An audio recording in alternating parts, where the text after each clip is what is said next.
Warga lingkungan Temu Putih, Kelurahan Ciwaduk, Kecamatan Cilegon, Kota Cilegon mempertanyakan mekanisme penerimaan peserta didik baru atau PPDB online melalui jalur prestasi.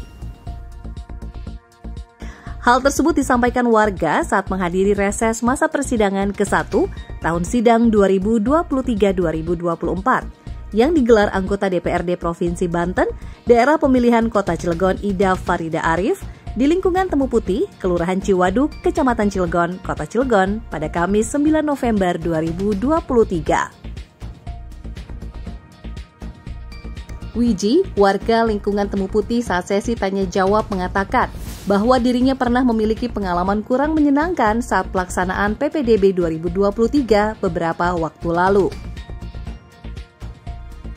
Saat itu anaknya mendaftar PPDB online melalui jalur prestasi. Awalnya, anaknya masuk dalam peringkat kuota peserta yang mendaftar jalur berprestasi. Namun semakin mendekati hari pengumuman, nama anaknya semakin tergeser, lalu tiba-tiba saja menghilang dan tereliminasi dari daftar peserta PPDB. Wiji mengaku kecewa, namun dirinya hanya bisa pasrah. Berdasarkan pengalaman pribadi saya, tahun 2023 ini, kemarin PPDB di Kota Cilegon ternyatakan setiap lembaga sekolah itu kan diadakan online online untuk pendaftaran siswa baru yang PPDB-nya ya. Jadi kebetulan anak saya itu menempuh jalur prestasi di situ anak saya karena ada mungkin saya maaf ini bukan saya menggabungkan anak saya, putra saya. Anak saya kebetulan di situ ada 12 masa prestasi untuk anak saya yang paling kecil itu masuk SMP. Saya coba online di SMP Cilegon, tidak usah saya sebut lembaganya Ibu. Di situ saya mendaftar online, saya ada keterangan verifikasi dan kemungkinan itu kan data anak saya sudah masuk ya Ibu ya. Karena saya sebagai orang tua rasanya bangga saya daftar sudah terverifikasi. Tapi menjelang pengumuman Ibu tanggal 21 tepatnya hari Jumat, saya pantau terus setiap waktu Ibu. Anak saya ada di urutan pertama sampai 3 hari menjelang pengumuman. Nah 3 hari Jumat siang itu anak saya tiba-tiba namanya menghilang, tidak ada keterangan apapun di situ Ibu. Menanggapi hal itu, Ida Farida Arif menjelaskan bahwa kebanyakan peserta yang tidak lolos PPDB jalur prestasi dikarenakan peringkat prestasinya kalah dengan peserta lain, sehingga menyebabkan peringkatnya turun dan tereliminasi dari daftar peserta. Ida Farida juga menjelaskan kebijakan PPDB online merupakan kebijakan yang tergolong baru dan tak jarang menimbulkan sejumlah keluhan serta persoalan. Meski telah dibahas dan dikoordinasikan, namun pihak sekolah atau panitia penyelenggara PPDB tingkat SLTA, dalam hal ini Dinas Pendidikan dan Kebudayaan Provinsi Banten, sering mengalami kekurangan dan kendala yang dihadapi dalam pelaksanaannya. Kalau di Cilegon, dan kebetulan Cilegon ini pendaftaran online itu baru. Saya mengikuti itu kalau nggak salah tahun 2019 kalau nggak salah ya, 2019 baru ada, belum lagi kalau jaringannya.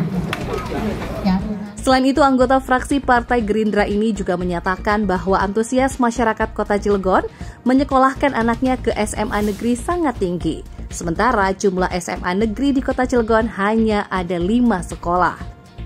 Hal ini menyebabkan warga Cilegon yang tidak terakomodir di sekolah negeri terpaksa harus menyekolahkan anaknya ke SMA swasta atau keluar Cilegon, salah satunya ke Kota Serang. Keterbatasan jumlah sekolah negeri ini yang hingga kini masih menjadi PR pemerintah Provinsi Banten untuk segera ditindaklanjuti. Mengenai pendidikan di penerimaan siswa SMP, SMA melalui jalur prestasi, itu ternyata mungkin ada informasi yang kurang jelas, kurang gamblang yang bisa diterima oleh masyarakat sehingga masyarakat bisa memahami sistem yang saat ini ada di Kemendikbud ya gitu, seperti itu. Sementara itu Dewi, warga lainnya menanyakan tentang program berobat gratis menggunakan KTP di Kota Cilegon. Dewi mempertanyakan kebenaran dari program tersebut.